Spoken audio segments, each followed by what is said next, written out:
10.000 là có được đi ngủ nha. Okay.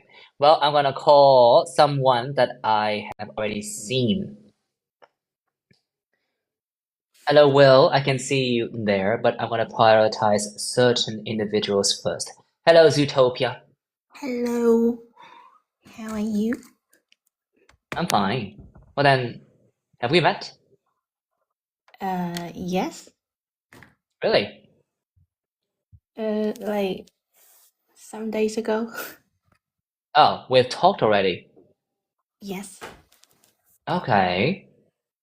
For some reason that profile picture does not ring a bell at all.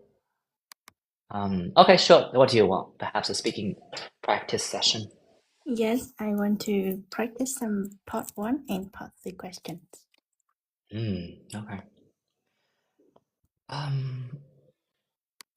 I like Cambridge books, so I'm gonna stick to that material. Just a sec.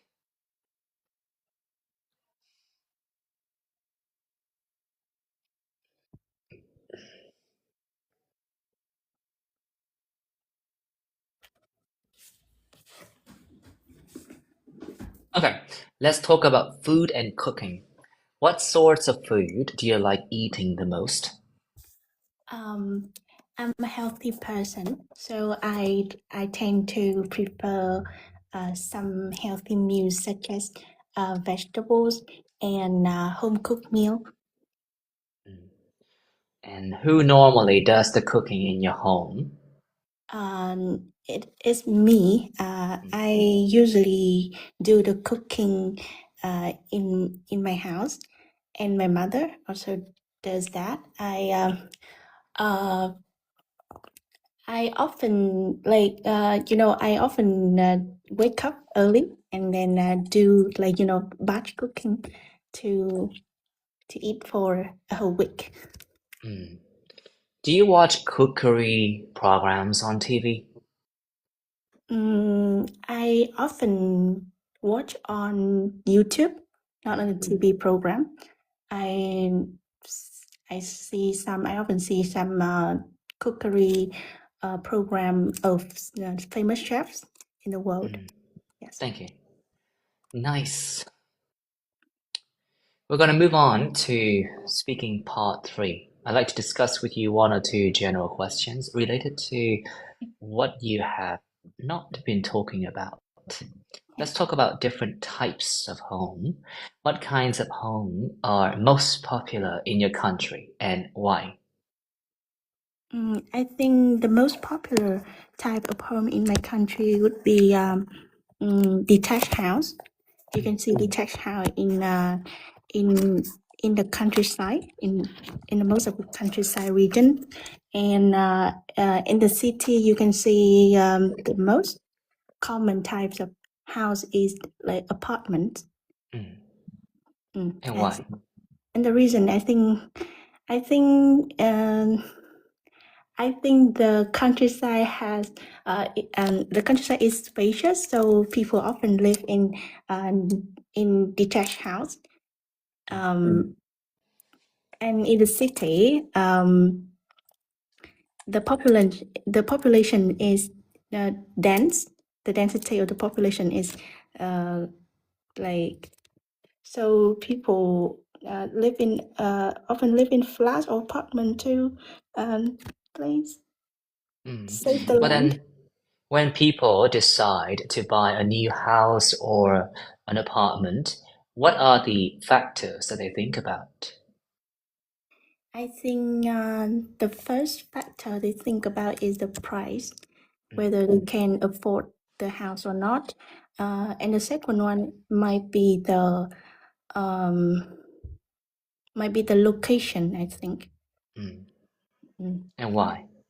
Why do these 2 factors play such an important role in their decisions? The first one, I think they should consider because they have to see that if the house can fit their financial condition or not. And the second one might be if the location of the house is is convenient for their daily life. Yes. Okay, that's it for today then. I wonder if I should give you feedback in Vietnamese. I mean, I can do that, but as I've mentioned, or maybe not today, but I feel like I've made this point a couple of times. I am bilingual, but if I go back and forth between the two languages, it might end up being bilingual, as in by B-Y-E, Okay. by both languages. Yes, so you can give me feedback in English.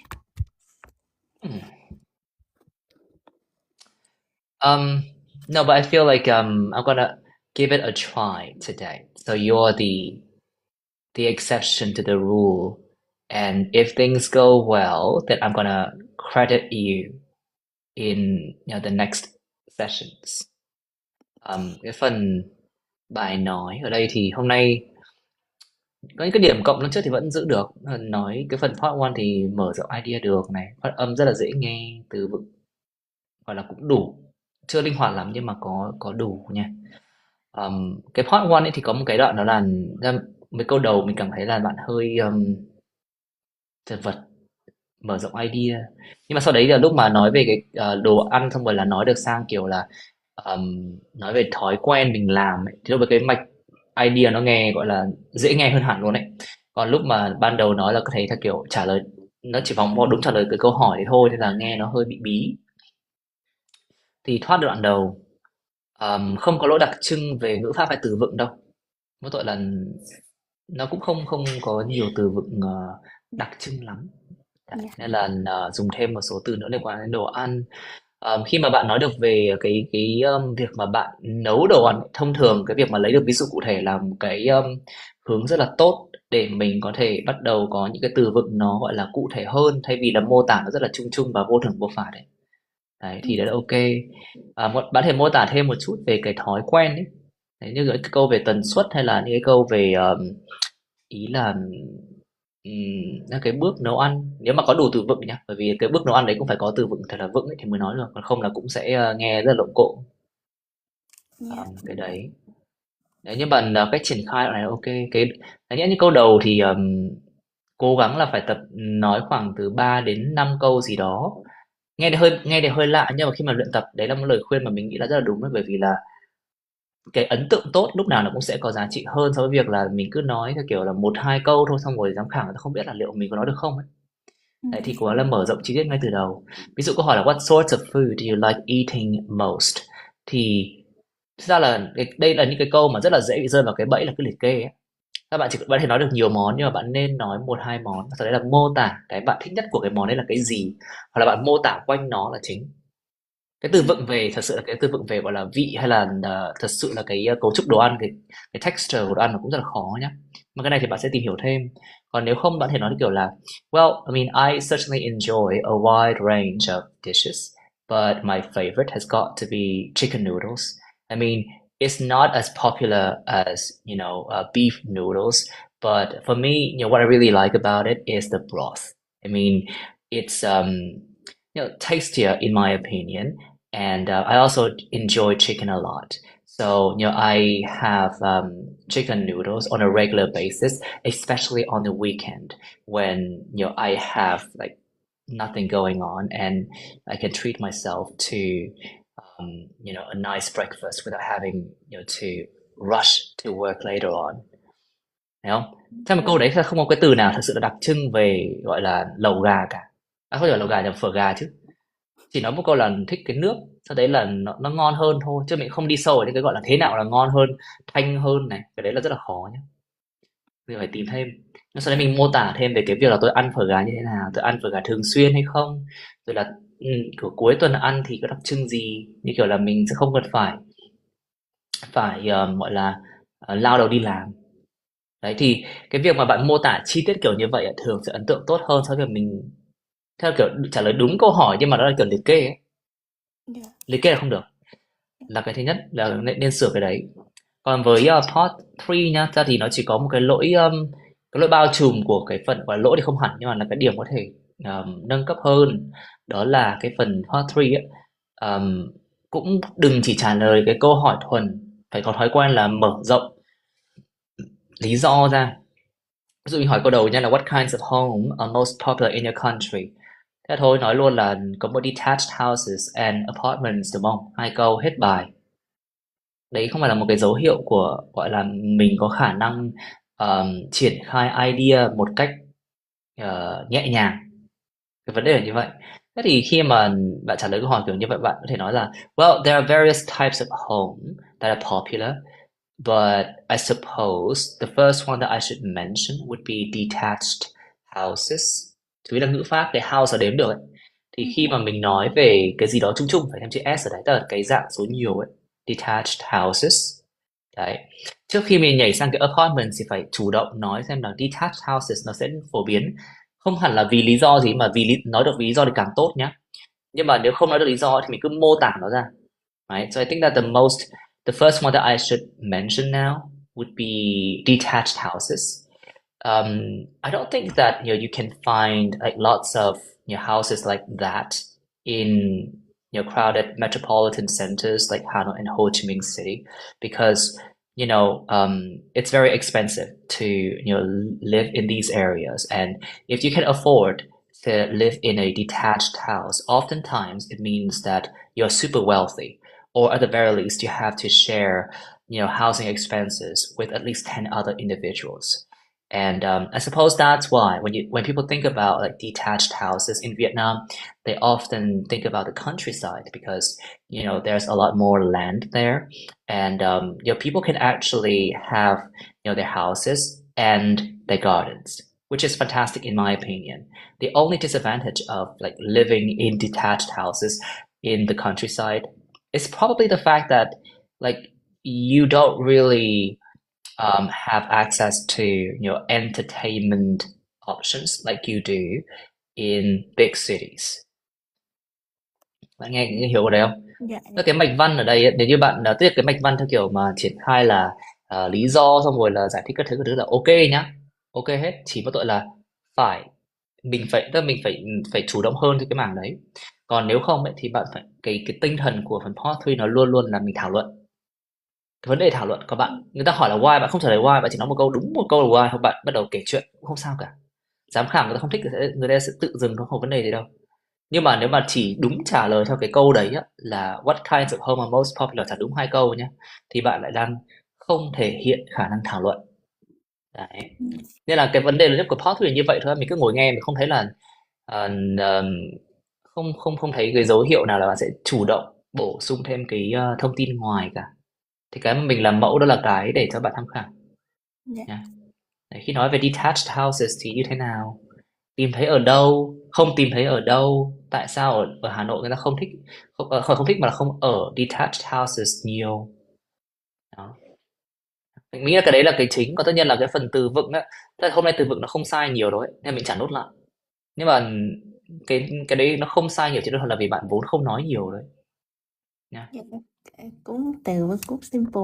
Cái chỗ mà có cái chỗ population density đó, hình như em có nói sai. Cho nên nói kiểu như em muốn nói là dân số nó dày đặc á. Thì cái đấy chỉnh Thì lại. population density cũng được. Population density is increasing, hoặc là high population density. Những tính từ đấy ok. Đó. Okay, well, that's it for today. Lưu ý về cái mảng đấy nhé. Dạ, cảm ơn anh. Ok. Rồi bạn sắp thi này. Ellie. Ellie. Em chào anh ạ. So, what do you want? I want to test IELTS speaking. Okay. Well then, in the first part of the test, I'd like to ask you a few questions about yourself. Let's talk about accommodation. Are you living in a house or an apartment? While currently I live in a dormitory which is located far from my home, I need to study in a gifted high school, so I move to another places. I mean, I go to a big city to study with my friends, so I cannot live with my family anymore. And what do you like best about your current accommodation? I think that the people here, every day I can connect with my friends on a deeper level. I can share my own stories with them. We can talk about several things together and engage in several interesting activities such as playing games together or studying together. I think that this is a good way for us to build long-term relationships and uh, improve our academic performance. Let's move on. Let's talk about food and cooking. Do you watch cookery programs on TV? Well, I have to admit that I'm not really into this topic because as a student I often have a lot on my plate and I opt for something more practical for myself, such as watching some YouTube videos about how to learn English more effectively.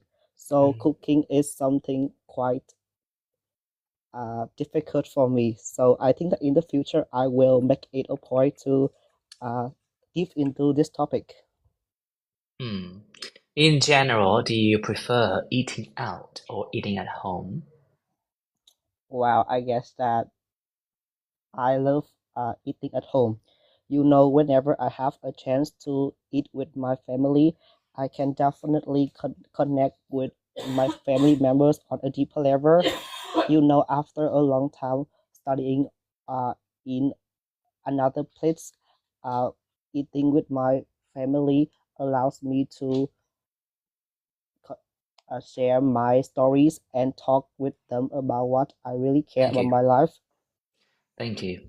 The next part of the test, I would like to discuss with you one or two general questions related to what you have not been talking about.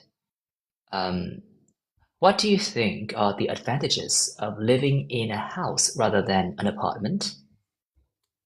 Well, for what I have seen, I guess that living in a house allows people to have more uh, opportunities to uh, enjoy comfortable things. Uh, People don't need to go to high rise apartment to live. Instead, they just need to live in a house with enough comfortable facilities. So I think that people can enjoy life more comfortably. So why do so many young people these days opt to live in apartments instead of houses? I think that is mainly because they find living in an apartment more affordable. In today's world, people find it hard to make enough money to maintain their lives. So living in a house is something quite challenging to purchase. That's why I believe that living in an apartment is more comfortable and easy to purchase for everyone. Mm. Do you think that that is something that will continue in the future? The trend of young people living in apartments instead of houses? Yes, definitely, because of uh, overpopulation, people tends to live in high-rise apartment in order to main access convenience and enjoy life without the need of spending too much time on this aspect. So I do believe that it is something will continue in the future. Thank you. Okay, that should be it for now. Em là học sinh đúng không? Học Yeah, sinh trường chuyên à? Chuyên gì yeah. à? Hiện tại là Chuyên toán hả? Mà chuyên toán ở khu vực nào? ở nhà đó, Nghệ An. Không phải ở Huế đúng không? không ạ. Ồ, anh biết một số bạn chuyên toán. Hello, Bill. I'm gonna call. Hold on, people. Before we continue, I'm gonna turn over a new leaf today, and one of the things that I'm going to do is to call out special people. And by special people, I mean those who were there when I had only 3 viewers. Somewhere down the line, I will also end up with only 3 viewers left. But yeah, I want to do my best to call you guys out whenever I see you. Hello, Bill. Curious Bill. I'm not going to call you, on this live stream, okay? But hi, baby. Alright, 81560. Em tên là gì ạ? Em tên Nhân ạ. Nhân hả? Dạ. Em nói chuyện với em một lần rồi đúng không? Chưa ạ. Đúng không? Chưa ạ. Chưa à? Ok, em lớp mấy?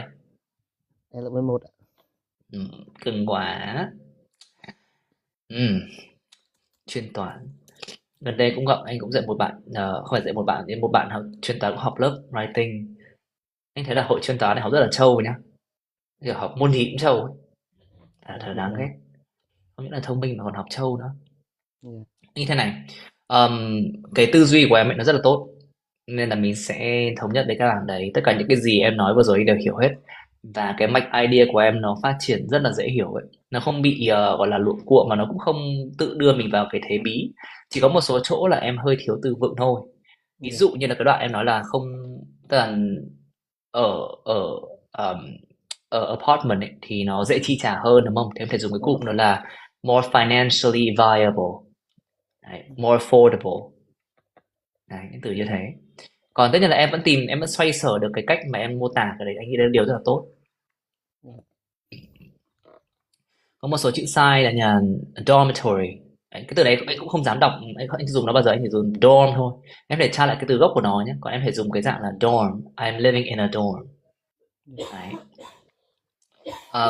Còn ngoài ra anh thấy là nhìn chung ấy, trong cái bài nói của em có khả năng mix được những cái cụm rất là dài. Những cái cụm dài này không phải là những cái cụm theo kiểu gọi là thành ngữ đâu nhá.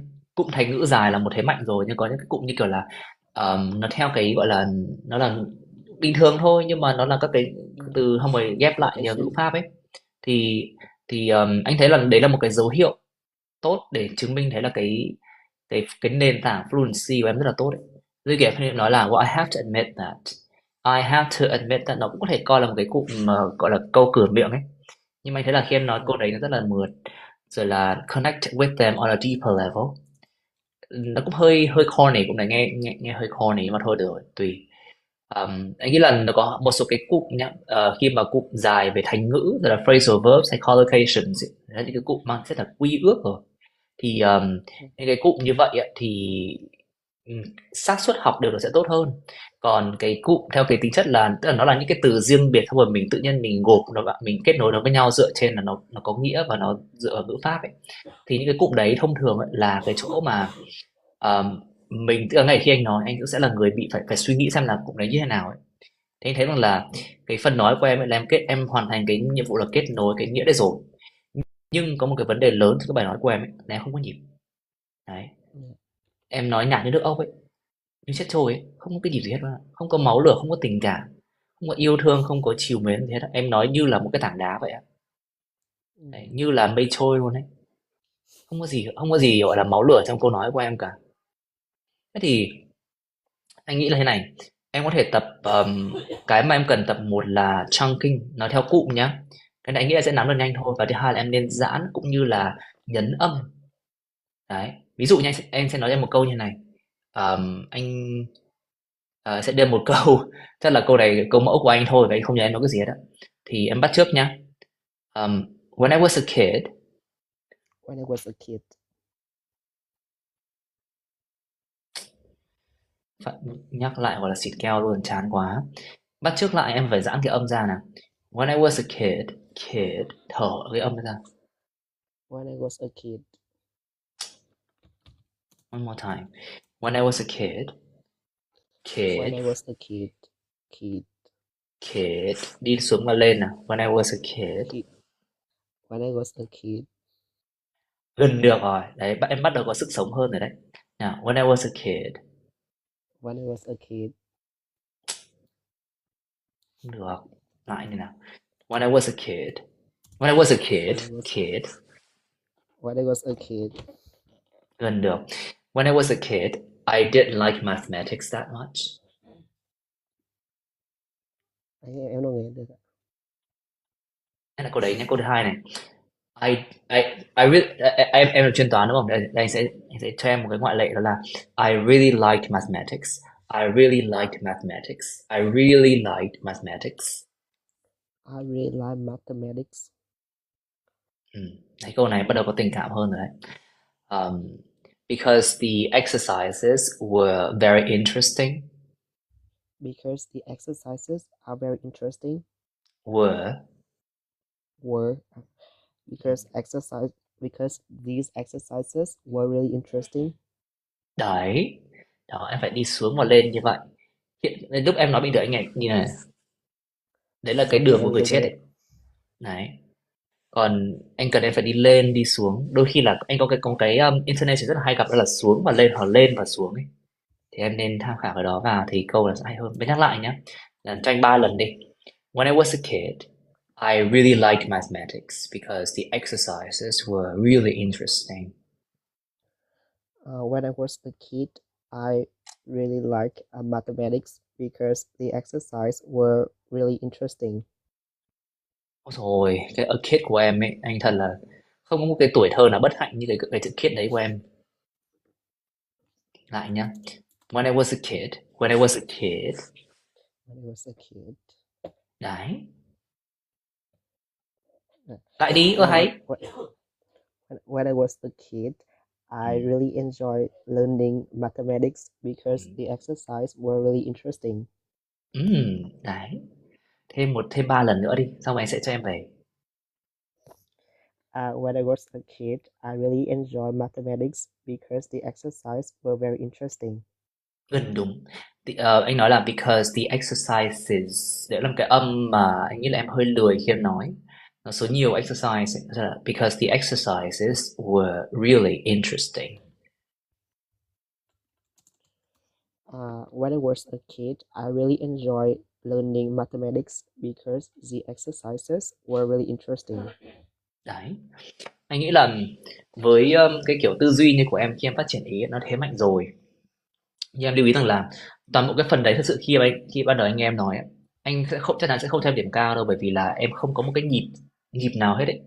Trong khi đấy thì em cần khi mà mình nói ấy, mình cần phải có một cái nhịp như vậy thì gọi là nó là một phần khía cạnh của tiếng Anh mà đúng không? Tiếng nào cũng thế thôi. Đấy, nhưng mà ban đầu thì nghe ngang quá. Và bây giờ thì gọi là nó có trầm bổng hơn. Thì nên tập vào cái đấy nhá. Còn anh nghĩ là những cái mảng khác như là về từ vựng hay là phát triển ý hay ngữ pháp ấy thì cái chuyện đấy em học là điều hiển nhiên rồi, anh sẽ không nói thêm nữa nhá. Không phải là em không học nó đâu nhá. Nhưng mà anh nghĩ là em ý thức được là chuyện đấy em phải em tự học hay học ở đâu thế là cái chuyện đấy là phải học. Nhưng mà em không được bỏ qua cái mảng là lên xuống rồi nhá. Bởi vì em không lên xuống là điểm của em như thế là chỉ điểm 5 thôi. Hiểu không? Anh nghe thấy chỉ có cho em 1 năm rồi anh thấy là kiểu em học thuộc không hiểu cái gì em nói. Nhá. Ok chưa? Thế rồi em đến mấy anh? Cái gì em? Rồi em được mấy điểm ạ? Cái bài của em á? Yeah. Anh cho 5 hoặc là 4,5. Không phải vì em không nói được đâu ấy, mà là em không có một cái nhịp nào hết á. Đấy, từng chữ một của em ấy. Nhưng mà nếu như em có nhịp nha thì anh nghĩ là tầm 6,5 và 7 đấy. Đấy. Rồi, Nên là phải thổi hồn vào. Phải thổi hồn vào em ạ. Nha. Okay. That should be it for today. Bây giờ mình sẽ hỏi ai đây? Hôm trước hỏi Hachimi rồi thì phải Sơn Kiều Thái.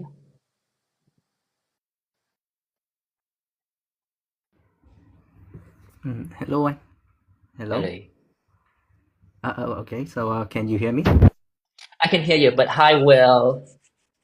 Hi, darling. I'm not gonna call you out anymore because I've had enough of that euphonious voice. Right? But I told you. No, I'm not talking to you, darling. I'm talking about someone else. I've mentioned this already. I'm gonna call out special people when I see them. I will, but I will not call you today. Or maybe I will call you, but somewhere down the line, all right? When we need, a change of scene, I will bring a hottie to the scene. Because what you told me last time that you were shredded. Okay, let's continue. So, Okay. Okay. Very nice to meet you. This is my first time here. So are you I'm kind of intimidated? yes. Are you intimidated? Are you scared? Not exactly. Yeah. I The would say flower does that I help, am right? kind of nervous. Yeah. Right. But the flower does help, right? It makes me look like someone that is not that intimidating. Yeah. It does help. Can you add more? I'm not technologically advanced enough to actually alter a filter, You're asking for a slice of the moon here. But okay, what do you want, Stone? So can you give me a mini test? Because I'm going to take the test in like 3 weeks from now. So I really want someone to like Where are you? evaluate my ability in speaking. Maybe give Where are me you? yes. Where are you? Not your score, but like where are you living at the moment? Yeah, I'm living in Hanoi. 3 weeks from now. Yeah, 3 weeks from now. I'm going So to you will take take, the test at BC. At BC. and you will take the test on Christmas Eve. On the 21st. On the 25th. Oh, right. So So you'll spend your Christmas crying or celebrating. I mean, we don't know what it's gonna be, hopefully celebrating. right? Under the mistletoe, I guess. Okay, I'm gonna ask you a few questions now. Let's talk about what you do. Are you a student or do you work? I'm currently working. I'm currently a military officer, and I have been doing this for like 8 years now.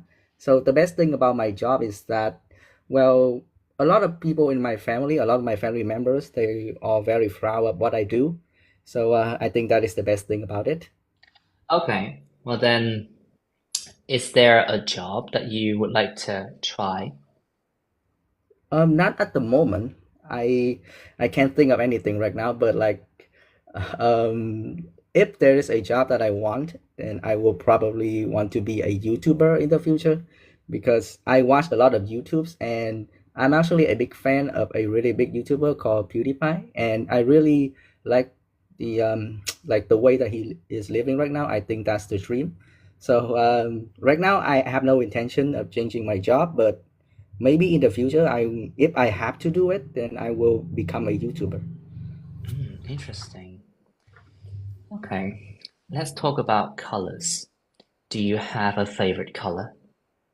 No, not exactly. I don't really care about those things.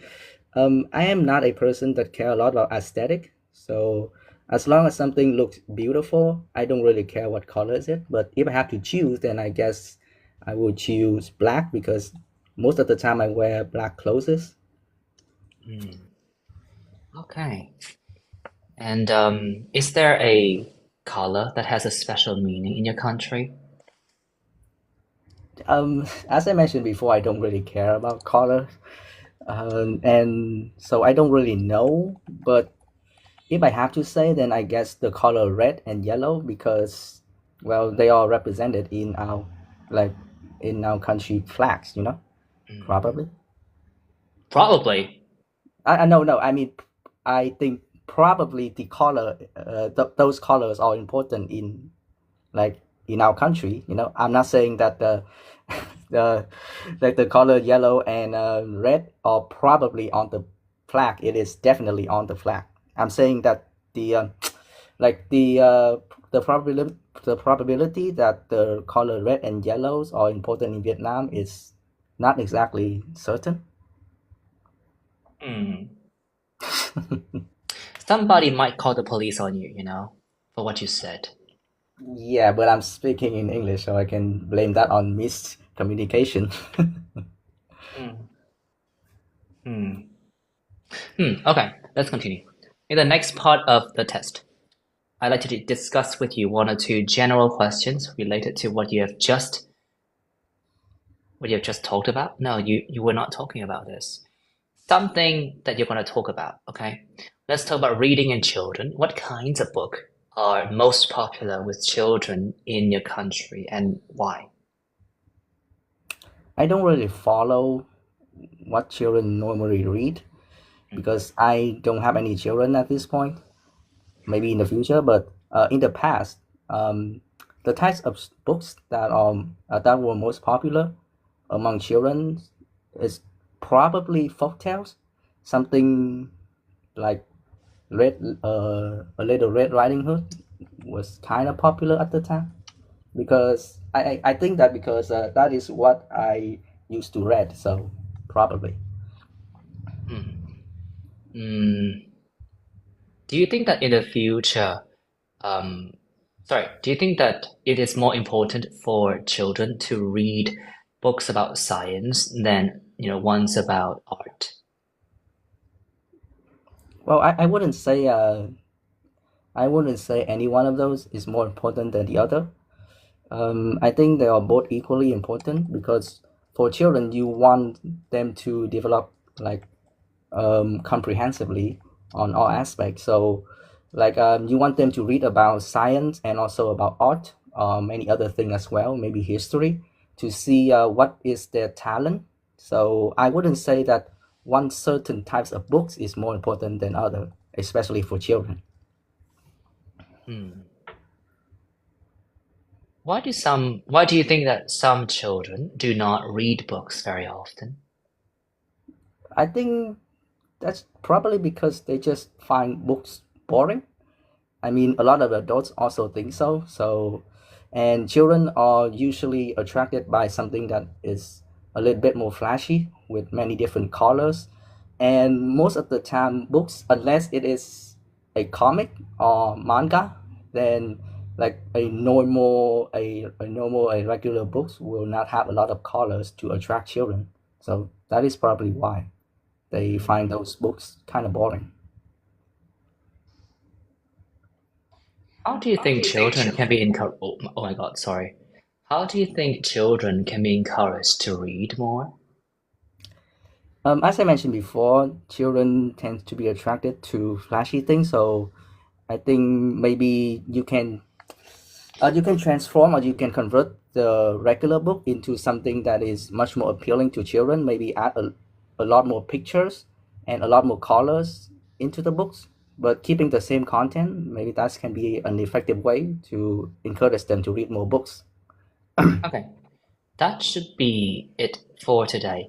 Hello, Ian, with the name Lei Tupling, one thing or another. I'm calling you out because I think that you're special. Anyway, Sun, do you have a target? I'm aiming for at least an 8.5 In for speaking? speaking, but I honestly don't think that I'm gonna make it, at least not consistently. Okay.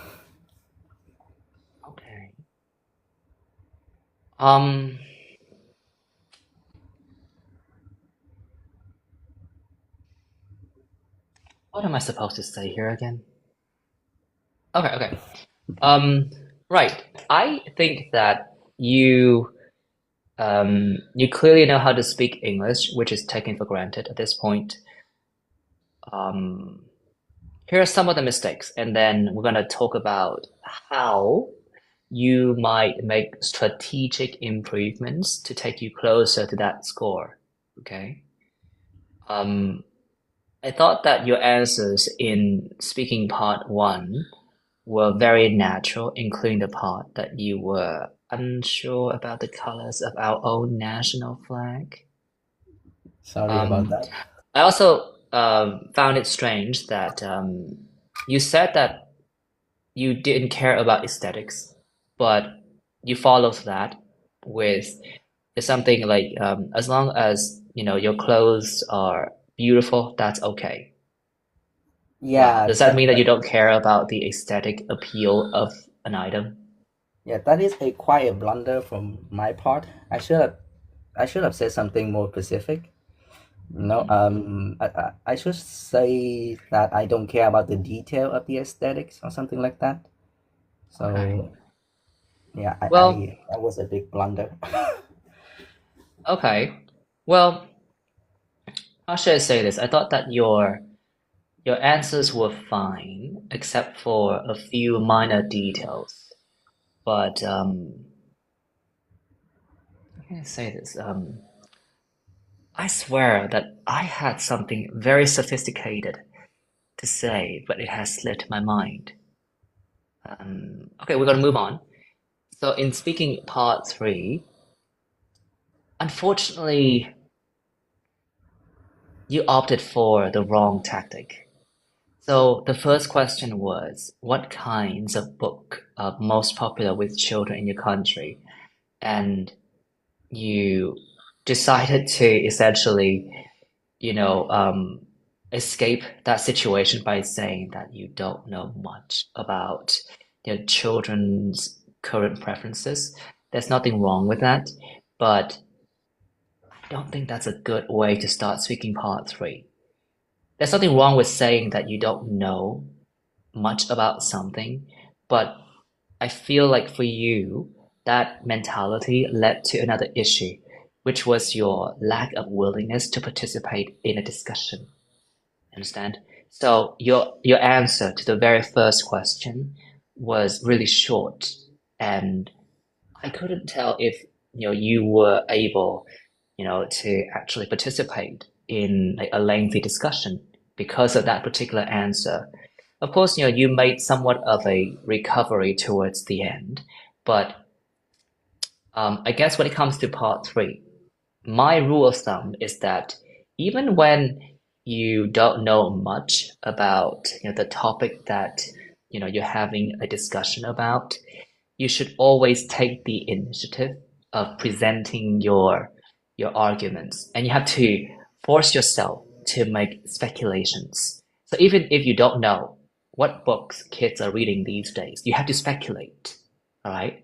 You can say something like, "Well, I think that a lot of kids are now into science books. I mean, I can't tell for certain because I don't really keep tabs on what they enjoy reading. But I think that nowadays science is developing at an astounding rate, and there are many books that reflect that sort of development. And what's great about them is that they have very vivid pictures, which is very different in comparison to the books that I used to read as a child. I mean, when I was a kid, I think that I and my friends really disliked reading science books because they were so hard to understand. We couldn't really wrap our head around what they were talking about.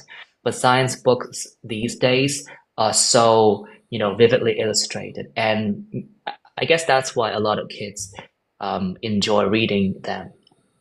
You understand? Like, I'm giving you Yeah, a yeah. demonstration, and I know that it's weird for me to imply that that's something that you're supposed to do in the speaking test, in the test room, okay? But if you want to get that 8.5 or whatever score that you want, then you must show the willingness to partake in a discussion instead of shutting yourself out right from the get-go, right? And I was under the impression that you were essentially just, looking for a way out, an easy way out. Understand? Yeah, So yeah, I do something understand. about that. Even if you don't know that much about something, don't give yourself the privilege of saying, well, I don't know much about this, so I'm going to give you a very superficial argument. That's not what they want from you. All right? Try to speculate, speculate more. Although I'd have to say that it's easier said than done. I mean, I'm giving you a demonstration. I'm trying to make a point. So I have, a very strong motivation not to fumble the ball, right? But then again, when you take the test, well, your money is on the line, and also your dignity if you take that test seriously. Okay.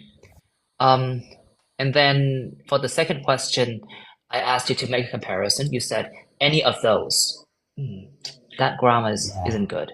You can say something like, one is more important than the other. I wouldn't say that one is more important than the other. I think that's the safest way to express that idea, right? And then you say, what is their talent? Do you know what the correct version is? What to see, what is the talent, right? Yeah. So what is the correct version of that? Yeah, I think I should say what their talent is, something like Right. that.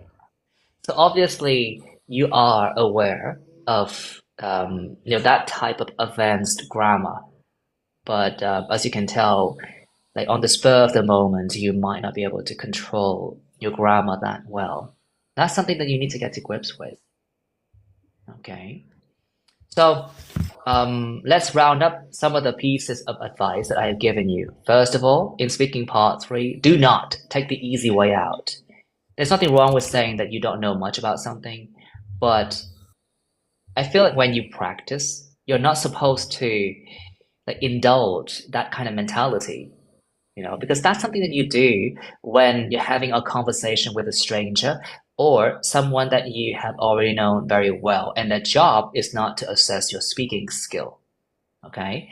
When you're in the examination room, some people say that you're supposed to treat it like a conversation, and I think that there's a lot of truth to that, but that does not mean that you should let your guard down, because the moment you feel like, yeah, let's treat this as a conversation, and then you start, speaking in a very lazy kind of way, like the way that we speak to our friends, that's not going to work.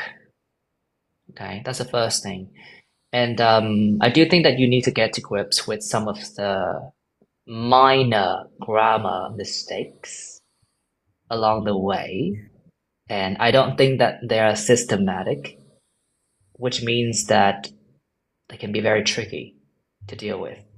I mean, if you know that you have a systematic error, then you can really just, focus on your exercises that deal with that particular mistake.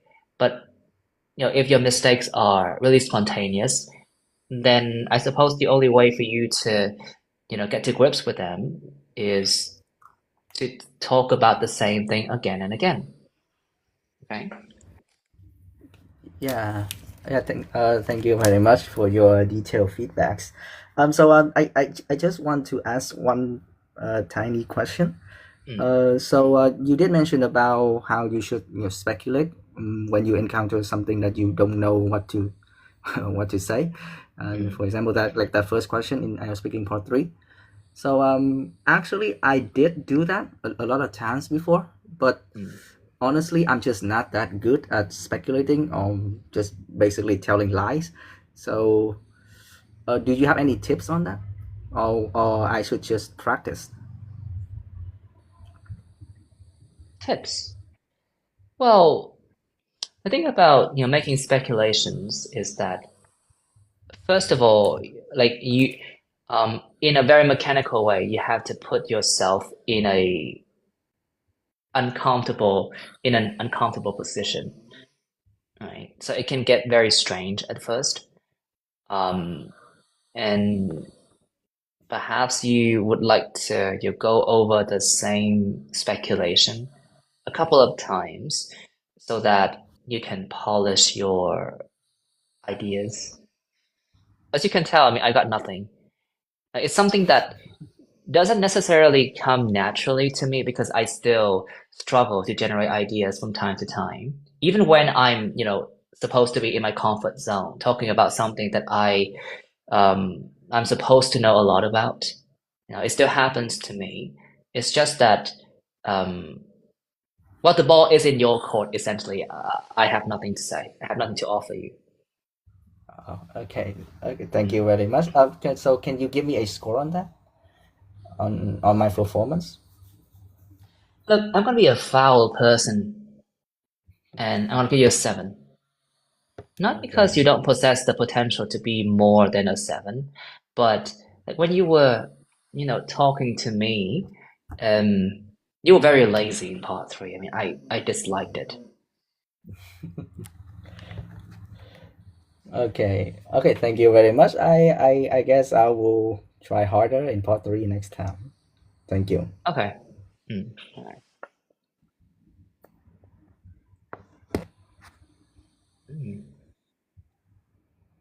Hatimi. I wonder if Hatimi is still in the building with us. So you can leave now.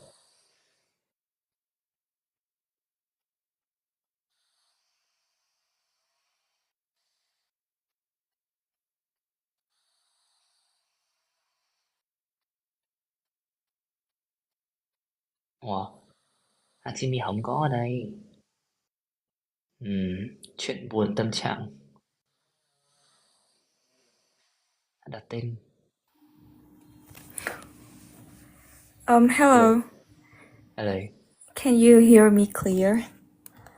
I can hear you clearly. Okay, thank you. Okay, so what do you want? So actually I'm very nervous right now because I didn't expect that I would be on the live, and this is also my first time. But I want to have like a small mock test because actually I just had my IELTS test about 3 days or 4 days ago, and I also have my score for the speaking test, and my overall score is 7.5, but for the speaking specifically, I only got a 6, and I want to like retake it in the future, like in the near future. So I would like to have some advice from you that should I have my like test retake? Oh, just want a piece of advice. Yes, actually. So no speaking mock test. Oh, like a speaking mock test is okay. If you want. Well, then I can ask you a few speaking part 3 questions to see what I can offer you in terms of advice. Okay, thank you.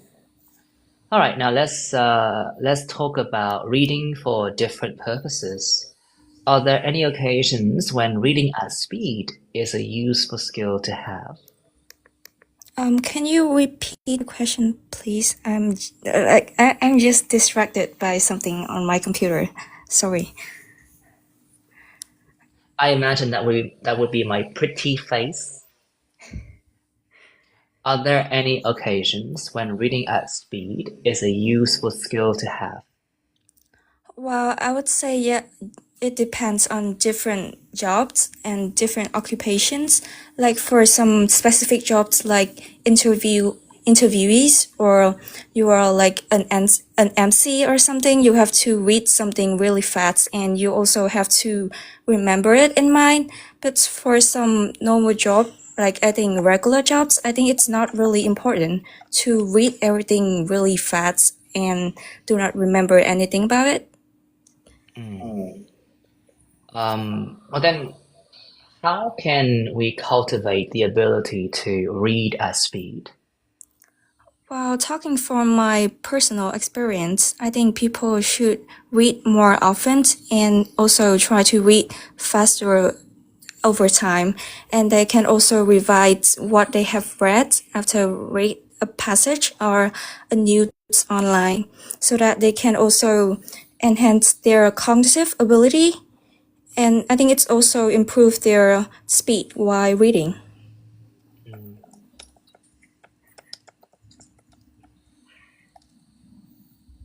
Hold on.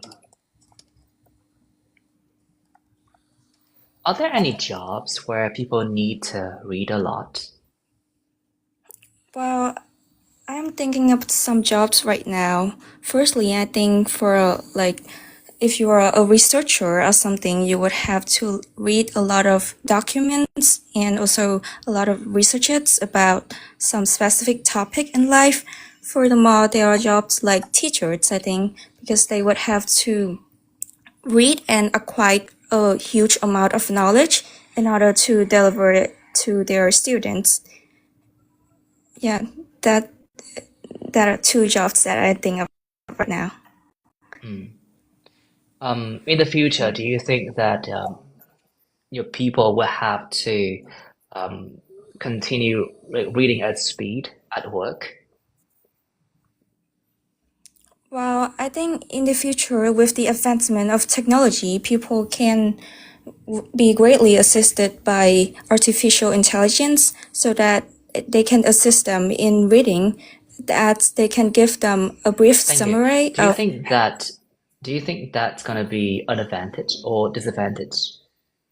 Well, I think it would be an advantage because they can give them a brief summary on what they are reading, and it can like really help them to shorten the procedure, like the Are there any process. drawbacks? Thank you. Are there any drawbacks that may arise because of the assistance that technological advances can provide humans with? Well, maybe the chatbots may miss some important things that you would not be able to check it again if you haven't like read the passage thoroughly. And sometimes it may also have some mistakes or errors while processing. So I think it's like a double-edged sword. Okay. That should be it for now. A 6. I guess the examiner was a bit tough. Did that examiner ask you like a ton of questions in speaking part 3? Well, yes, and I also think that the topic at that day was not too hard for me, but like some of my questions sounds a bit like I have prepared before. I think it can be one of the reasons. Okay. I think that I can give you, I guess, a few insights related to your performance. Các cái phần nói của em nhé, ra thế này. Đã có ai nói với em là tiếng hay chưa? Có cũng khá nhiều. Cũng không phải khá nhiều nhưng mà có người nói. Thế thì những cái điểm mạnh về trong phần speaking chắc em cũng biết, em có một số phần, đó là cái phần mà nói theo kiểu nói dài, rồi từ vựng gọi là cũng vừa đủ và phát âm nhìn chung là dễ nghe. Nhưng cái vấn đề đó là chắc thì mình không nghĩ là đến mức là 6 đâu ấy, 6,5. Nhưng mà thôi tùy mỗi, chắc là giám khảo có sức người kia. Nhưng mà cái cách dùng từ ấy, hiện tại của em nó đang rất là thiếu chính xác. Không phải sai hẳn nghĩa đâu, nhưng mà nó rất là nhiều lỗi lặt vặt ấy. Ví dụ khi em nói là cái câu hỏi về đọc nhanh nhá, people have to đang nói về cái đoạn là people have to read at speed and then remember it in mind. Và it là cái gì? Reading passage kiểu cái đoạn văn như là vâng. Rồi nhất nhá. Tiếp theo này, it's also improved the speed while reading. Vậy sai đâu? It also improved the speed while reading. Reading what? Kiểu em không nói là đọc cái gì. Không phải. Cái câu gốc của em ấy nó sai, còn câu em nói lại là đúng rồi. Thì nó phải là it also improves the speed while reading. Vậy thì it also improves, S phải rơi vào chữ improves đúng không? Còn chứ phải là it's also improved âm D á. Dạ vâng. Thì trong trường hợp này thì it also improves là hay hơn, và thực chất là it can là còn an toàn nữa. Tiếp tục, researches. Biết tại sao tôi sai không? Hình như là research không phải là countable nouns mà Đúng thêm s. Dạ vâng. Đúng rồi. Chờ một xíu nhé. Các bạn comment trong phần comment các bạn chú ý nội dung một xíu nhé. Thế thì mình cũng không kiểm soát cái nội dung các bạn viết đâu ấy. Nhưng mà mình thấy đôi khi các bạn nói những cái chuyện nó không vui ấy, nó không hay. Đây vẫn là cái nơi mà các bạn cái mục tiêu của cái buổi livestream này, tức là phần speaking, và tên mình là Quân Ly dạy IELTS nha, chứ không phải là nói linh ta linh tinh được. Nên là một là cái comment các bạn cũng sẽ không rơi vào cái phần record, nhưng mà mình đọc thấy là các bạn chả để ý gì cả ấy. Cũng không phù hợp. Đâu nhỉ? Nói đâu nhỉ? Cái chữ câu đấy nhá. Dạ vâng. Research is research. Tiếp theo này, đó là check. Khi nói là đang nói về đọc đúng không? Xong rồi đọc nhanh và they have to đang nói về they read and then they check it again. Lại một cái vấn đề tiếp là ủa it là cái gì? Đúng không? Dạ vâng. Double-edged sword, cái đấy là nghe đúng nhưng mà lúc mà mình nghe ra là nó nghe không không rõ lắm đâu. Và some of the ví dụ nhá, some of the questions sound cái gì nhỉ? Tôi có bị sao bị sai nhỉ? Mà đấy nói chung là thế này, cái ý cuối là mình không chắc chắn lắm, nhưng mà cái đoạn đầu ấy thì đấy là một trong những cái dấu hiệu gọi là em chắc chắn đã có nói tiếng Anh rồi nhưng mà cái cách em nói á, nó không có sự chính xác cao. Đấy là một cái vấn đề á. Và thông thường nhá, giám khảo với part 3 á, tức là tùy vào giám khảo thôi nhá, nhưng mà thông thường khi người ta nghe em nói á, ở cái level của 7 nhá, em phải xử lý được những cái lỗi kiểu cái researchers có thể nuốt được, đấy, chấp nhận được. Nhưng mấy cái remember it các thứ, mấy cái thứ ít kiểu đấy không phải là it has also improved their speed while reading ấy. Những cái lỗi đấy là những cái lỗi nó mang tính chất là ở cái level không phải level cơ bản đâu, mà nó lặp lại thường xuyên quá thì lại thể hiện là mình đang không kiểm soát được cái ngữ pháp. Đấy. Thế thì ra thì mình nghĩ là như kiểu em nói chuyện đấy rất là giống một bạn mà mình dạy nhá. Cái bạn đấy cũng nói được rất là dài thì em nói rất là nhẹ nhàng, rất là dễ nghe. Nhưng mà thi bao nhận chỉ có 6 thôi. Đấy.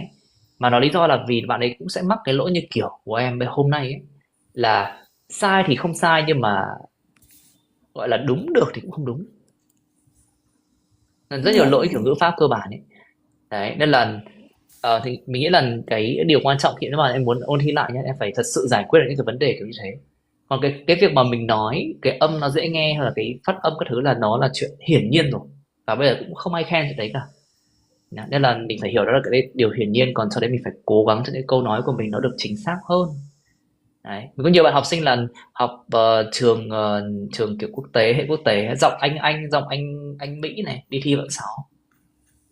Đấy, bởi vì là bạn ấy không có sự chính xác về mặt ngữ pháp từ một cái tiểu tiết kiểu như vậy ấy.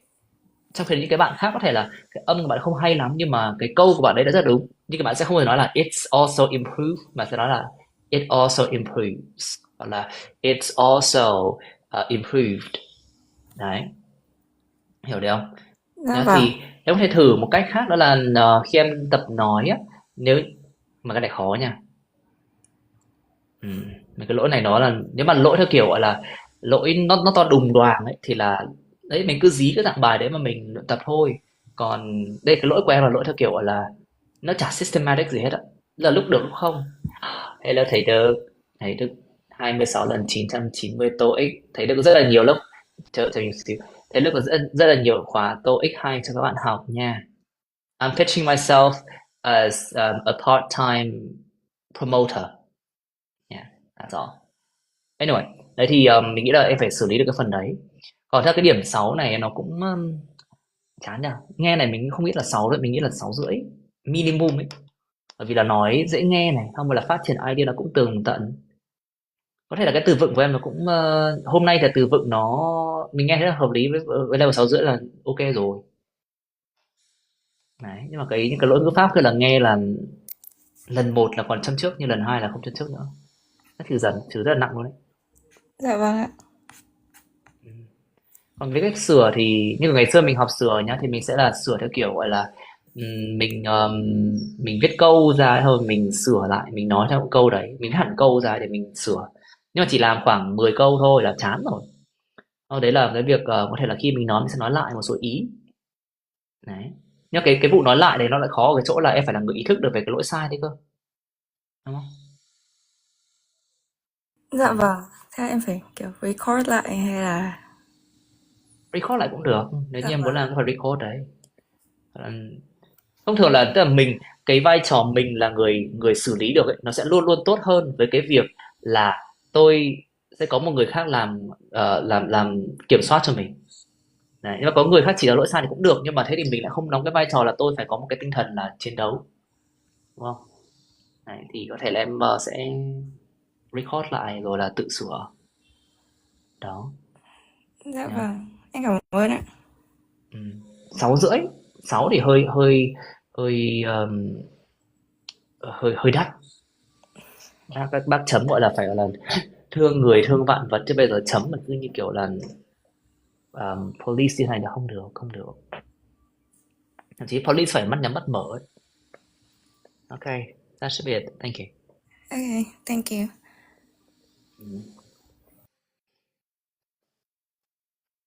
Hachimi. Hello thầy Đức. Chú Đức có rất là nhiều khóa TOEIC hay, có rất nhiều khóa IELTS hay. Và lý tại sao mình không promote IELTS, các cái khóa IELTS của mình dạy, bởi vì mình không biết cách chèn link. Nên là không có promote gì đâu nha.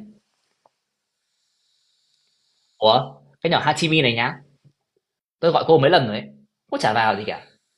Hoặc là anh. Nào, BBQ nào. Will. Hi Will.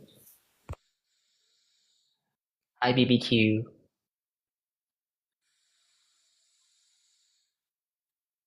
Oh, okay.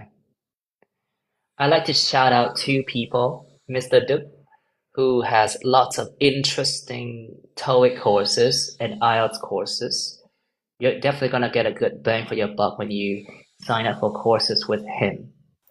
Right. Dạ thầy ạ. Hi BBQ. Give me one moment so that I can shout out someone else as well. I'd like to give a shout out to Will. There's nothing special about that guy except for the fact that, you know, he's shredded according to his own words, and he's got a deep, euphonious voice. And he was there when I had like 3 viewers. Okay. BBQ, we can resume our session now. Yes. So what do you want? Thầy là em định thi vào cuối năm nay ạ. Em muốn thầy mock test ạ. Một vài câu Okay. speaking. Okay. Wow. You sound so sweet. So innocent. How old are you? Are you still a student? Yes. No, it's not. I'm a first year student at university. Which university? It's kind of University of Languages. Of languages. Languages. Okay. Let's talk about friends. How often do you go out with friends? These days, I have to say that not really often. Ever since I came to university, barely do I have time to go out because I'm kind of lead a hectic schedule. But yeah, at the end of the week, when I had plenty of free time, I tend to go out with some of my university friends just to grab a coffee. Okay. How friendly are you with your neighbors? I have to say that currently I am living in the dormitory of my university, so barely do I have chance to talk to people around. Even though we sometimes do greet each other whenever we meet, but we do not have the chance to talk to each other really often. Okay. In the next part of the test, I'd like to discuss with you 1 or 2 general questions related to what you have not been talking about. Let's talk about... Wait, hold on, let me find a different topic here. Let's talk about outdoor activities. What types of outdoor activities are popular in your country? From my observation, I think some sports activities are also rich in my country. For example, football or volleyball are really common for young teenagers. On top of that, among the elderly, I have to say that they tend to do jogging on a daily basis, not only to relax, but also to stay in shape. Do you think that in the future people will spend more time in the outdoors than they do now? I'm not so sure about this, but if I had to guess, I guess they definitely would, because these days people, especially the elderly, prioritize having a healthy lifestyle, and if they can spend more time outdoors, they can engage in outdoor activities such as physical exercises in order to keep fit. On top of that, if they go out really often, they can also strike a conversation with their neighbors, making it easier for them to strengthen their relationships. One more question then. Do you think that governments should invest in sports facilities in public places like parks and gardens to encourage people to spend more time in the outdoors? Ideally, yes. I think the authorities should allocate more financial resources in order to elevate public facilities, especially for like sports equipment. If stadiums as well as like public places like these are available, they can encourage. They can encourage inhabitants and the locals to take part in more sports activities. So this Thank can you. Thank you. Hello Sơn. Hello Sơn. Hello Đặng Thế Sơn on whatever that name is called. Hello Mr. Đức. Anh Đức rảnh thật đấy. Trời ơi, chú Đức bây giờ gọi là cứ ngồi đi like từ nãy giờ thôi á. Bàn tay vàng trong phần gọi là live chùa. Nhưng mà rất là cảm kích thầy Đức. Thầy Đức cái gì nhỉ? 26 lần 990 tuổi. 8.5 IELTS đó. Rất là giỏi và có rất nhiều khóa học hay gọi tham khảo nha. 50 cái ngọt. Ok. Phần câu trả lời của em nhé. Thế này. Ra thì các bạn trong mà comment section này cũng nhận ra là khi mà mình nghe cái câu trả lời của em ấy, em dùng cái đảo ngữ 2 phát mà 2 câu liên tiếp. Không nên. Một là mình đã không thích đảo ngữ rồi. Mình chỉ dùng đảo ngữ khi mà thật sự cần phải nhấn mạnh cái gì đấy thôi. Bây giờ cái việc không đàn đúng thì có gì to tát đâu. Người ta phải gọi là rời non lấp bể, xong rồi là sánh vai cường quốc Nam Châu thì mới dùng mấy cái đảo ngữ như vậy. Đây cô chỉ có mỗi không đi chơi với bạn thôi mà cứ barely cả rarely các thứ loại hết cả lên đó. Giảm bớt cái đấy nhá. Cái ngữ pháp đảo ngữ đấy đó là ngữ pháp bậc cao, nhưng nó chỉ được dùng khi mà thật sự em phải nhấn mạnh vào một vụ gì đó, đúng không? Đó, nên là cái đấy phải lưu ý. Em thì nói là well, I rarely have time for my friends now because I'm a college student and I'm still trying to figure things out around here. Like I'm still not sure whether I have already spent enough time revising for my tests, and I don't want to retake any courses because these are very expensive now. So on and so forth. Đó nhá. Thì em lưu ý về cái mảng đấy. Thì câu kiểu như vậy á, nó sẽ ăn đứt về mặt ngữ pháp so với cái việc em dùng rarely với cả barely. Nhớ chưa? A plenty of free time. Biết xài đâu không? A lot of time. Em dùng plenty cũng được, nhưng mà không có đâu nhá. Plenty of free time hoặc là a lot of free time. Cái nào em cảm thấy là em quen hơn, em an toàn hơn thì em xài. Nó là một kỹ năng đấy nhá. Cái kiểu mà những cái người mà kiểu level 8.5 như là anh Đặng Thế Sơn non thế này, không biết sao nó anh không đi livestream đi mà anh vào đây comment chùa làm cái gì không biết. Như là anh Đặng Thế Sơn này thì anh ấy 8.5 speaking này, 8.75 hẳn hoi ấy. Thì tức là anh nghĩ là nhìn chung ấy là với những người level cao như kiểu anh Sơn hoặc là thầy Đức đã thích phiên live này thì những người này họ không phải là họ nói cái gì cũng được đâu ấy. Còn đây là họ muốn phản biện thì họ sẽ phải comment vào, đúng không? Tức là họ sẽ có khả năng là lựa chọn được những cái mà họ cảm thấy rất là quen thuộc với họ để họ nói, và nó có tính chọn lọc như vậy đấy nha. Thì khi em nói em thấy cái nào em thuận mồm hơn, em thấy an toàn với nó hơn thì em dùng. Đấy. Cái chữ teenagers nó nghe hơi cục, nói lại nhá. Teenagers. Teenagers. Vậy acres đâu? Teenagers, Teenager. nay hơn ấy. Teenagers. Teenagers. Rồi. Thế thôi. Còn thực ra là thế này, các bạn ấy comment trong này là đúng đấy. Cái ngôn ngữ nói của em ấy nó hơi giống essay ấy. Nó từng chữ một xong rồi nó không có cái sự nhịp nhàng lắm. Đó, nhưng ban đầu nhá, khi mình nghe hai quả barely và rarely như vậy là muốn cho điểm 6 rồi. Và 5,5 rồi. Nhưng mà sau đấy đến cái đoạn part 3 ấy, em dùng đến những cái kiểu mệnh đề quan hệ theo kiểu gọi là making đấy, making các thứ ấy. Thì đấy là những cái điểm rất là sáng. Và thế tự nhiên muốn cho điểm 6,5. Đấy.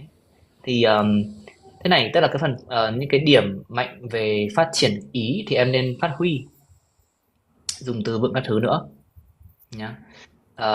Về ngữ pháp ấy, thì lưu ý nhé là ngữ pháp cái độ rộng vẫn nên ưu tiên cái đoạn part 1 khi mình nghe thấy là thấy như là toàn câu đơn đấy. Đấy. Nhưng mà đến phần part 3 nhá, bắt đầu có những cái câu kiểu hay như vậy thì ok, thì có thể là part 1 nên sử dụng nhiều câu which hơn, which, although, because, when các thứ đấy, because này. Đấy. Đó. I wanna die because điểm kém chẳng hạn. Đấy thì là kiểu những câu kiểu như vậy nó sẽ nghe hay hơn so với việc là mình chỉ là câu đơn. Cái and cũng được, and. Đấy, những từ nối như thế cho cái câu nó mượt mà hơn và giảm bớt mấy cái đảo ngữ dở hơi kia nhá. Nghe gọi là Vâng, tại dạo này em đang it sticks out like a sore thumb. Đấy thì là phần đấy. Nên tập trung nhiều hơn vào cái which cùng các thứ ấy. Mà về ngữ pháp.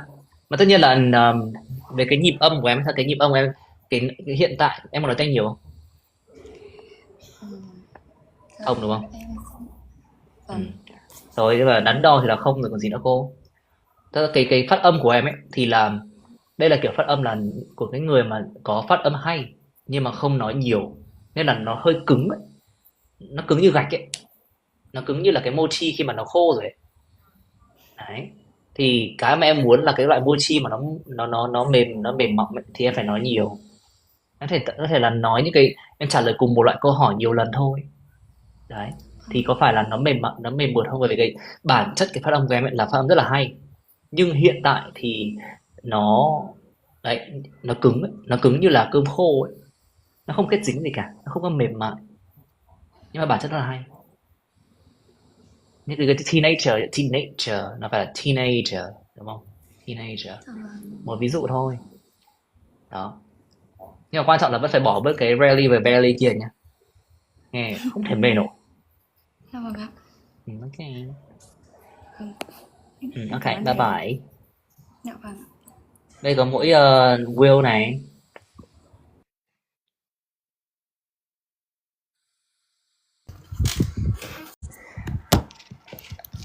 Well, I have a question for you. Yeah. Do you still have your 6 packs with you? 6 packs? Yeah, of course. I still train every day though. People, may I present to you Will with 6 packs and a deep voice. Apparently he doesn't know how to scream, which in my opinion is a minus. But still, he's got quite an impressive repertoire consisting of 6 packs and a deep voice to back it up. So Will, what do you want? Okay, I want to ask you a question related to writing rather than a speaking session. So I saw your post on Threads the other day, talking about how to use examples in your task tool, and I'm really wondering if how can we apply examples more effectively? Because normally I normally add examples in my arguments, for just a small part in the task tool, in the bodies. But now I want to, make it more convincing, because normally when I write a task 2 essay, normally I just got a 7 for the task response. But actually I would want to, dive more into that part and try to get a higher band score for that. So I'm still wondering about how can I like apply all of the examples? Do I need to make it clearer? Do I need to make it more specific or something? Well, first of all, the question is, have you liked that post? Yeah. Have you shared that post? No. You asked, have you commented on that post? No, I saw the comments.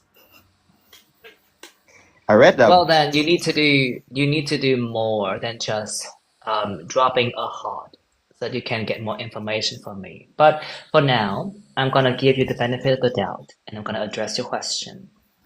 When it comes to writing, if you're already a level 7, it means that you have already known the ropes. Like you know what you need to do to construct a paragraph. Right? You know all the basic steps in terms of brainstorming. Okay, so when it comes to examples, here's my take on it. You definitely need examples in the sense that, you know, sometimes like giving theoretical explanations is not going to cut it, right? Like when you read the topic, there are topics that encompass lots of like practical examples, and you can't really deal with them by just using normal reasoning. Like when you think about advertisements, but advertisements are everywhere, right? So for topics related to advertisements, you definitely need to take examples. When you think about, let's say, fitness activities, there's also a wide range of activities that can be used as illustrations. So you definitely need examples there. So the first thing that you need to get to grips with is that when you read a topic, you need to estimate the scope of that topic. If it's something that is super niche, like the laws or the way that you allocate funds, then you don't really need a whole lot of examples. But when you see topics that are, you know, more about our daily life, then you need to think about more examples, because for these topics, like practical, like you know, theoretical reasoning is not going to cut it, right? You have to prove your point through the use of examples. Okay. So far, so good. Yeah. Okay. Now the next thing is, when it comes to examples, like how many details are enough? And I think that, you know, it's really up in the air. It depends on the topic that you're writing about. And you see, that's the problem. And there is no particular formula for that. That's the problem. Like, you're a 7 in TR, right? Yeah. Have you ever managed to, you 8. know, breach that threshold to get an 8? Yeah. I wrote several essays on UPass. Do you know that website? UPass. Those AI. I don't count these essays. Okay, so for the time being, you haven't really got that experience of passing, you know, the 7.0 threshold, right? It's gonna be hard because like if you have lots of time, I think that you will figure it out on your own through trial and error. So you write essays, and when you review these essays, you can evaluate whether, you know, your examples have really served their purpose. Now, the point of a good example is that when you read that example, you feel like you are convinced. Now, you have no question whatsoever. That's a good example. If you read that example and you feel like, what does this mean? For instance, when you say that, let's say the topic is about, you know, the causes of global warming, right? And your example concerns the fact that, you know, millions of people are now, you know, making all kinds of journeys using their own vehicles, right? If you stop there, then you might be able to illustrate the transportation point, but the elephant in the room is, okay, so what exactly is the connection between these vehicles and global warming? So what are you gonna do to, bridge that connection?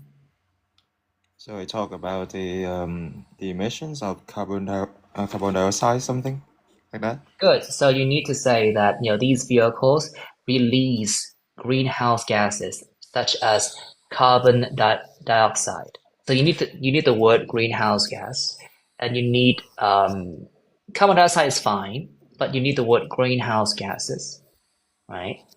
And can you push it a bit further so that greenhouse gases are more directly tied to the topic of global warming? So at that point, should I explain that greenhouse gases contribute directly to the to global warming or something? But you cannot use the word. You cannot use the word global warming, because that's going, in a way, it's going to cause a sort of circular logic. Okay, I may have to maybe conduct more research on that point. You can say global temperatures. Oh. Raising temperatures in cities. Right? So raising temperatures in cities is an example of, well, a local example of global warming, right? So you see, that's the kind of critical thinking that you need to demonstrate as you develop your examples. You might want to seek help from those who are more experienced than you in the first steps, and once you've got the hang of it, you can do things on your own. Although I do concede that if you have lots of materials and you possess adequate independent learning skills, then you can sort of figure things out on your own. It's just that, as you can see, for the time being, things are not exactly working out in your favor. Right? So, yeah, I think that I've already mentioned all the crucial points with regard to the inclusion of examples. When you read the example, you need to see if you yourself have any question. And I guess that's something you can use AI for. But then again, the thing about AI is that, well, not the thing about it, but the thing about me and my perception of AI is that I don't know much about it. Right? So perhaps you can use prompts like, can you evaluate whether this particular example has clearly illustrated the point that I'm making? Something like that, and then they can give you, the AI tools that you're using can give you meaningful feedback, right? Okay. That's the thing about examples. Often it's more experience based, in my opinion, when it comes to knowing how much is enough, right? I don't have like a foolproof answer for you, because I still miss the mark every once in a while. Right?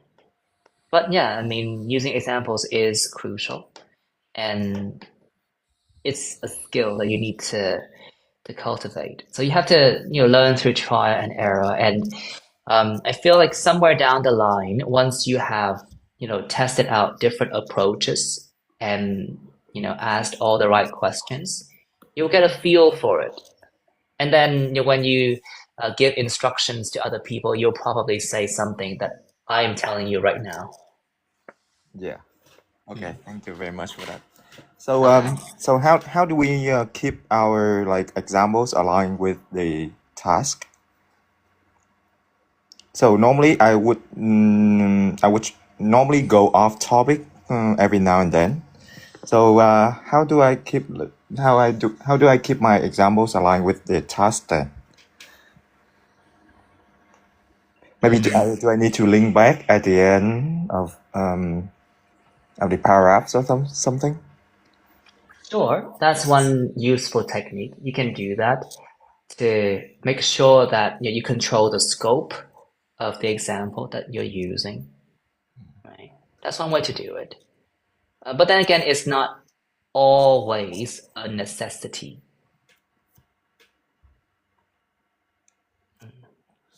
Okay, so thank you very much for that. I think I've gained another insight regarding this. Valuable. A 7.0 is such a weird position because it means that you know a lot, Enough. but not enough, which Yes. is annoying. I think Okay. I will try to get other criteria to like 9 something to get like an 8 over for 8 for writing.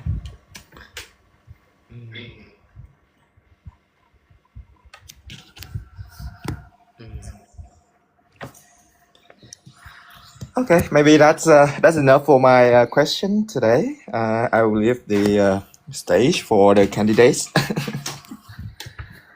Okay. That's a bit redundant to say right now, but okay. There's still one more person. Okay. I'm gonna call you by virtue of you being here the entire session. Allez, Em chào thầy. allez. How do I disconnect? Practice. Speaking practice, I imagine. Yes. Okay. Correct. Let's go through a few questions here.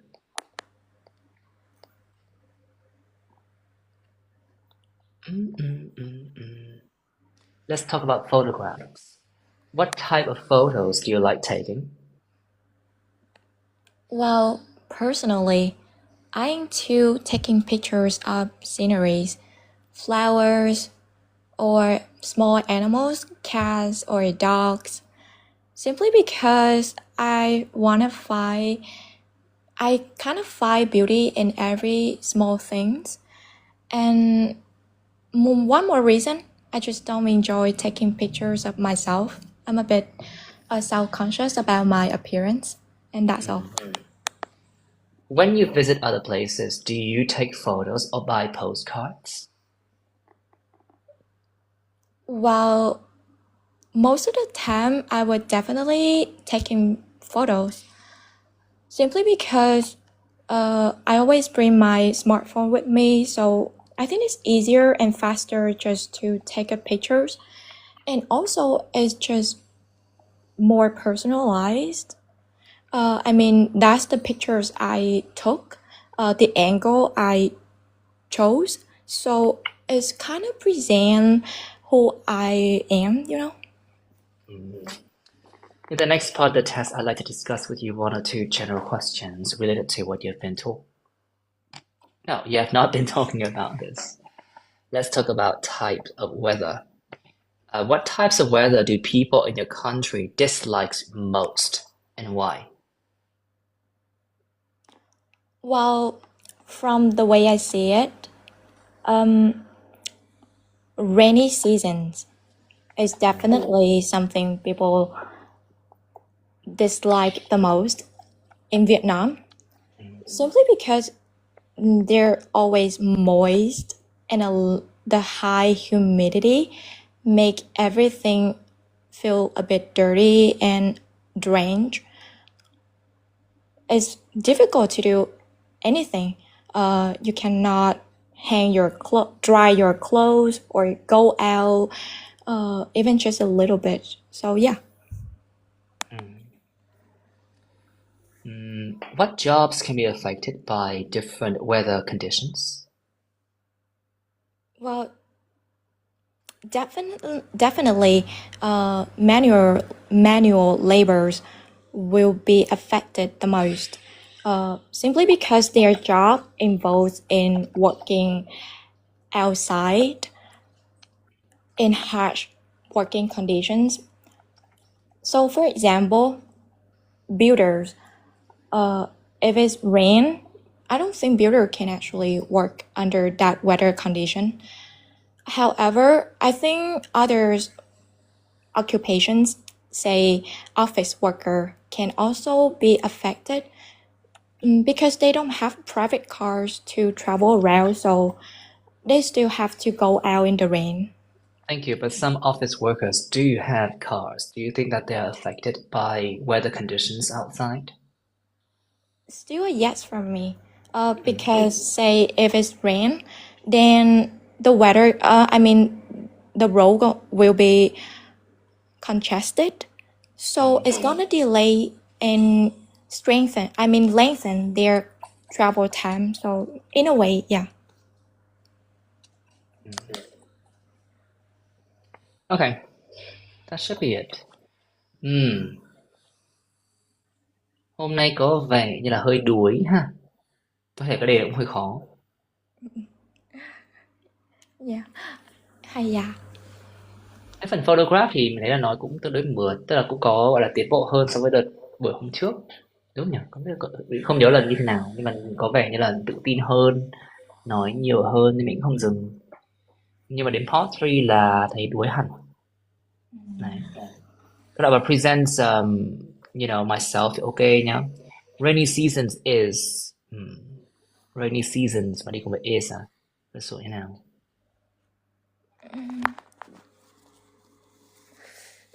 Nếu mà em sửa chắc em chuyển thành can cho dễ. Nhưng mà em thấy y không sai. Nó không sai là không đúng rồi. Rồi bà ơi, đi thi mà học hành chỉnh bảng kiểu này á. Thầy có thể chỉ giúp em được không ạ? Bây giờ rainy season từng đếm được không đã? Không dạ không đếm được. Season Em phải đếm check được. lại ngữ pháp. Season là đếm được, nhưng mà em có thể chọn, em phải chọn như này. Một là the rainy season is, đúng không? The rainy season is.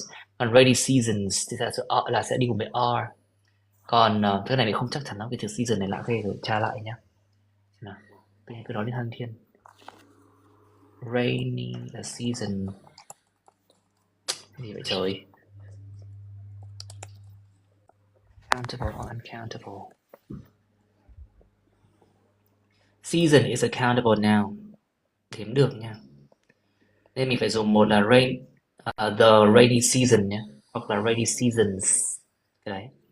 Được Dạ kiểu vâng. đấy, ta có nhiều loại mùa mưa ấy, thì đấy đều được gọi là rainy season. Và về mặt trong đầu mình nghĩ là một năm chỉ có một mùa mưa thôi, nhưng mà khi mà mình nói bình thường ấy, common sense mà nó cũng chả ai đếm xem là liệu có mấy mùa mưa cả. Đôi khi là một đất nước có thể có 2 mùa mưa chẳng hạn.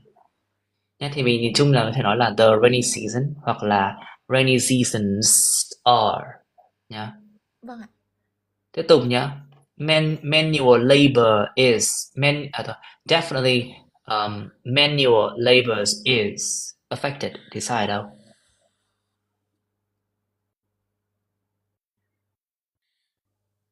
Biết sai đâu? Nếu mà em sửa thì em sẽ chuyển thành will, nhưng mà em nghĩ câu đó bị động. Không đúng. Cái labor này nếu như em nói về cái công việc á, hello Trần Công Dũng, chờ em xíu nhé. Well, this is already close to the end of the livestream session, but I need to announce to the world again that I'm turning over a new leaf, and I'm going to show appreciation wherever I can, even though I'm running on empty right now. So Dũng, you're very special, so I'm going to call you out. That's all. Okay, let's continue. Cái câu đấy nhá, thì là cái manual labor ấy, nó không đếm được. Thì phải nói là nếu cái công việc đấy á, thì manual labor phải đi cùng với is. Còn nếu như mà em dùng với vai trò là cái người ấy, thì phải là manual laborers are. Hiểu không? Dạ vâng. Manual laborers are.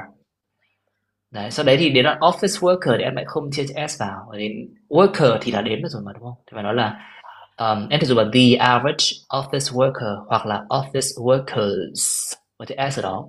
Dạ vâng. Đấy. Thì cái câu cuối cùng thì vấn đề chỉ là bị lười, bị đuối. Nên là mình hỏi câu đó là but then, not all, many office workers do have their own cars, đúng không?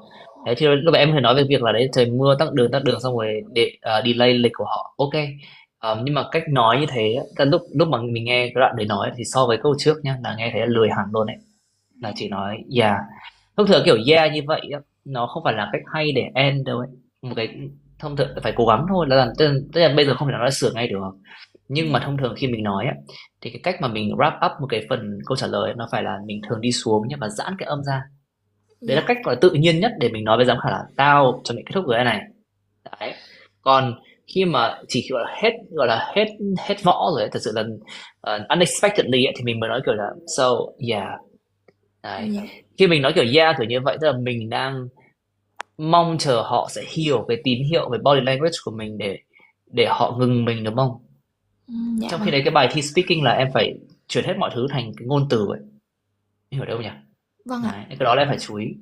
Nhá, vậy thì cái vấn đề lớn nhất trong cả cái bài này ra thì cái phần part 1 thì nghe ổn hơn. Nhưng mà cái part 3 ấy, là bắt đầu gọi là lơ tơ mơ về ngữ pháp, nó gọi là bùng be hết cả lên ấy. Dạ vâng. Đấy, và gần như là không, như em thấy trả lời mấy câu hỏi mấy câu là đây là một cái lỗi ngữ pháp mang chất là hệ thống đấy nhá. Vâng ạ. Nên em phải cố gắng sửa mấy cái phần S hay không S kiểu như thế. Và tất nhiên là chuyện luyện tập và tiến bộ nó lâu dài. Đấy, nhưng mà khi em luyện tập thì phải lưu ý về cái việc là khi mình nói mình cần phải có một cái sự chính xác hơn, Dạ vâng đúng không ạ. nhỉ? Dạ. Đấy. Cái part 1 thì được rồi, mà cái part 3 hôm nay thì gọi là hơi bề bối. Dạ vâng. Em Ok. cảm ơn thầy. Dạ, em sắp thi cuối tháng này á thầy. Vậy bây giờ em sẽ chèn hết số nhiều vô luôn cho chắc ăn. Thầy thấy ok không thầy? Cái đấy cũng hơi phản tác dụng ấy. Bởi vì thế nào nhỉ? Cái nếu mà danh từ đếm được thì đúng. Danh từ đếm được thì thường như thế sẽ tốt nhất. Đấy. Nhưng mà bây giờ có những cái không đếm được như manual labor, labor là cái việc làm chân tay ấy. Dạ. Nó phải là labor chứ đúng không? Chứ là labors được, nó phải là laborers thì mới được. Là water chẳng hạn, ai lại chia là waters đâu, đúng không? Có một số trường hợp vẫn được đấy, nhưng mà trong cái khả năng cao đấy sẽ không dùng đến cái trường hợp đấy đâu. Dạ. Nếu mà lỗi hệ thống như vậy là không được 7 đúng không thầy? Không, lỗi hệ thống thì tối đa là 7. Đấy, lỗi hệ thống là tối đa là 7. Nhưng với điều kiện là em phải thể hiện một cái range rất là lớn về ngữ pháp. Và cái range về ngữ pháp ấy, đôi khi nó đến từ cái việc là trong cái câu trả lời của em á, em phải giữ được cái độ dài như thế nào đấy, thay vì là em kết thúc cụt. Cái vụ cụt là cái vấn đề ấy. Dạ vâng. Đấy. Em cảm ơn thầy nhiều. Vâng ạ. Okay, well that should be it for today. Hôm nay ngày mới rồi nhỉ? Hôm nay là đấy, cũng đã livestream đến 11:59 rồi. Mình sẽ cố gắng là trong tuần này mình sẽ thử hết tất tần ngày nào cũng live, bởi vì để xem là mình không biết là liệu có sức không đã. Thì hôm nay là vẫn trụ được này. Chắc là ngày hôm sau sẽ phải cân đối lại về lịch. Ngay trong tuần này thì sẽ là full nhá. Tất cả tuổi từ ngày thứ 5, thứ 6, thứ 7.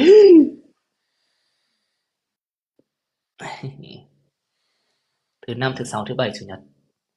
Mong là buổi chủ nhật sẽ là một buổi gọi là rực lửa.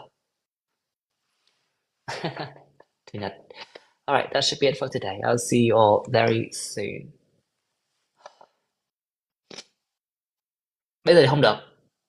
Bây giờ buồn ngủ rồi. Hôm sau nhá, VN Beyond. Bye bye.